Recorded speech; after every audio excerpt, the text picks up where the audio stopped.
નમસ્કાર મિત્રો, આજે આપણે આ વિડીયોમાં વાત કરીશું ભગવાન શિવની 5 પુત્રીઓની દંતકથાઓ વિશે। ભગવાન શિવ હિન્દુ ધર્મના એક અગ્રણી દેવતા છે। તે વિનાશના સ્વામી તરીકે પણ ઓળખાય છે। ભગવાન શિવ બ્રહ્માંડનું સંતુલનનું સંચાલન કરવામાં આવશ્યક ભૂમિકા ભજવે છે, જે પુનર્જન્મ અને સર્જનના ચક્ર માટે નિર્ણાયક છે। ભક્તો ભગવાન શિવને બ્રહ્માંડ અને આધ્યાત્મિકતા સાથે સંબંધિત વિશેષ શક્તિઓના સ્ત્રોત તરીકે માને છે।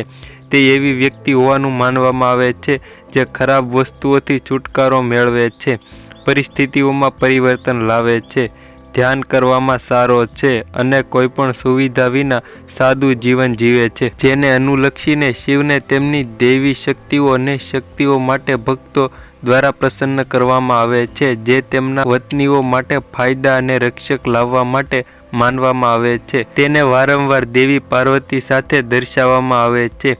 દરેક વ્યક્તિ ભગવાન શિવના પુત્રોને જાણે છે, પરંતુ તેમની પુત્રીઓ વિશે ઓછું જણાય છે। તો મિત્રો, આ વિડીયોમાં અમે તમને જણાવીશું ભગવાન શિવ અને દેવી પાર્વતીની પુત્રીઓ વિશે। ભગવાન શિવના પરિવારનો પરિચય।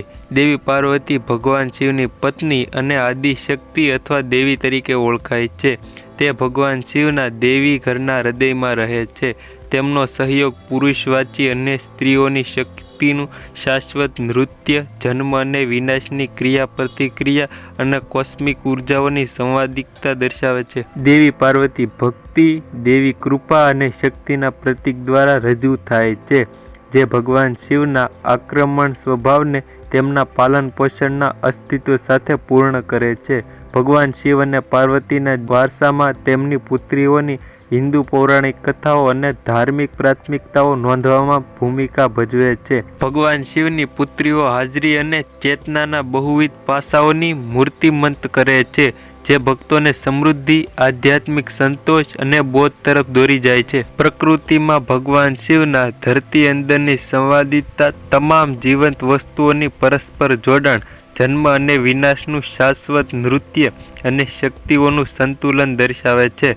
ભગવાન શિવ અને તેમના દેવી પરિવારની ભક્તિ, પૂજા અને આધ્યાત્મિક ચિંતન તેમની ધાર્મિક યાત્રા પર પ્રેરણા, આશીર્વાદ અને માર્ગદર્શન આપે છે।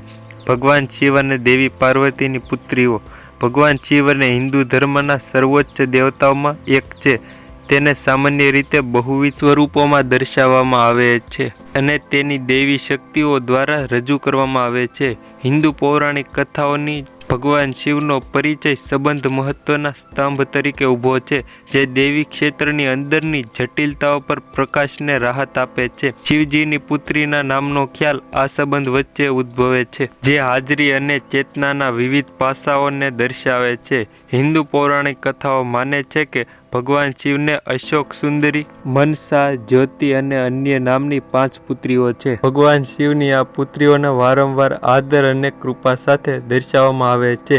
તેમની અસરકારકતા, પરિચિત સંબંધો ઉપરાંત સંપત્તિ, સમૃદ્ધિ, જ્ઞાન, માતૃત્વ અને આધ્યાત્મિકતા વ્યાપક વિષયો ધરાવે છે। 1. અશોક સુંદરી અથવા બાલા ત્રિપુરા સુંદરી।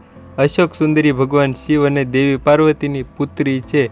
તેણીના ઘણા નામ છે, જેમ કે વિરાજા, લાવણ્યા, અન્વી, ત્રિપુરા સુંદરી વગેરે। આ નામ સુંદરી દરમિયાન પાર્વતીના દુઃખની રાહત છે, જે તેમની ભવ્ય સુંદરતાને નિર્દેશ કરે છે। દક્ષિણ ભારતમાં ભક્તો તેમની બાલા ત્રિપુરા સુંદરી તરીકે પૂજા કરે છે। નંબર 2. જ્યોતિ। શિવજીની બીજી પુત્રીનું નામ જ્યોતિ છે। દરેક જણ જાણતું નથી કે જ્યોતિ દેવી પાર્વતી અને ભગવાન શિવની બીજી પુત્રી છે, જેણીનો જન્મ ભગવાન શિવના પ્રકાશની આભમાંથી થયો હતો અને તે શિવની કૃપા દર્શાવે છે। નંબર 3. ધોવા। મહાદેવની એક પુત્રીનું નામ મનસા, જે જાણીતી બંગાળની દેવી વારંવાર સાપથી શણગારેલ કમળ પર બેઠેલી જોવા મળે છે। શિવપુરાણ મુજબ સર્પ કદ્રુ દેવી મનસાની માતા શિવના સ્પર્શથી ગર્ભવતી થઈ અને મનસા નામ એક બાળકીને જન્મ આપ્યો। દેવી મનસા તેના લોકો માટે ખૂબ જ દયાળુ છે, પરંતુ અન્ય લોકો માટે નિર્દય છે। પાર્વતી તેના પતિના પિતા અને સાવકી માતા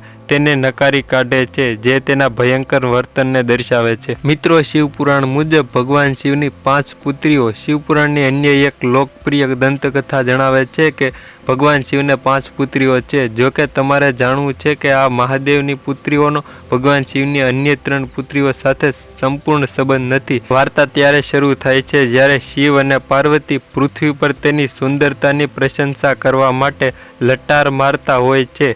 તે દરમિયાન દેવી એક સુંદર સરોવરની આસપાસ આવી અને ભગવાન શિવને પાણીમાં વધુ આનંદદાયક સમય પસાર કરવા માંગી.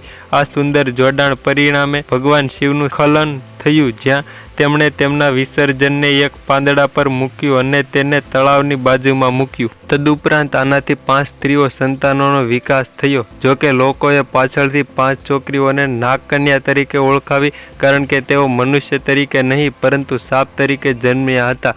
પાર્વતીને ભગવાન શિવની આ 5 પુત્રીઓના અસ્તિત્વની જાણ નહોતી. વધુમાં ભગવાન શિવને તેમની પુત્રીઓ સાથે સમય પસાર કરવામાં ઘણો આનંદ આવતો હતો અને તેઓ નિયમિતપણે તળાવ પાસે મળતા હતા.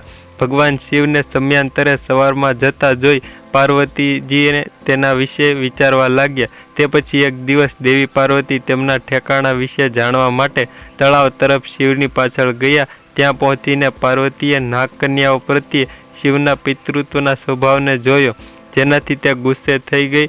તેણીએ નાગકન્યાઓને મારવાનો પ્રયાસ કર્યો. જોકે તે છોકરીઓને મારવા જઈ રહી હતી ત્યારે મહાદેવે તેને રોકી અને સમજાવ્યું કે આ છોકરીઓ તેની દીકરીઓ છે. દેવી પાર્વતીને આખી વાર્તા ધ્યાનથી સાંભળી કે કેવી રીતે શિવે છોકરીઓની રચના કરી. પાછળથી દેવી પાર્વતી બાળકોને પોતાના માનવા લાગ્યા. ભગવાને જાહેર કર્યું કે જે વ્યક્તિએ શુક્લ પક્ષ પાંચમના દિવસે ખૂબ જ ભક્તિ અને સમર્પણ સાથે 5 કન્યાઓને પ્રસન્ન કર્યા, શ્રાવણ માસ સર્પદંશ અને તેમના પરિવારનો કોઈ પણ ડર રહેશે નહીં. તો મિત્રો, કંઈક આવી હતી ભગવાન શિવની પુત્રીઓની કથા. તમને કેવી લાગી તે કોમેન્ટ કરીને જણાવી દેજો. અને અમારી ચેનલ પર નવા અને પહેલી વાર હો તો ચેનલને સબસ્ક્રાઈબ કરતા જજો અને નોટિફિકેશનને પણ ઓન કરી દેજો, જેથી કોઈ પણ અમારો નવો કે માહિતીપ્રદ વિડીયો આવે તો તે તમને સૌથી પહેલાં મળતો રહે. તો મળીશું મિત્રો કોઈ નવા કે ઇન્ટરેસ્ટિંગ ટોપિક સાથે. ત્યાં સુધી બધાને બાય બાય અને થેન્ક્સ ફોર વોચિંગ. બધા મિત્રોનો આભાર.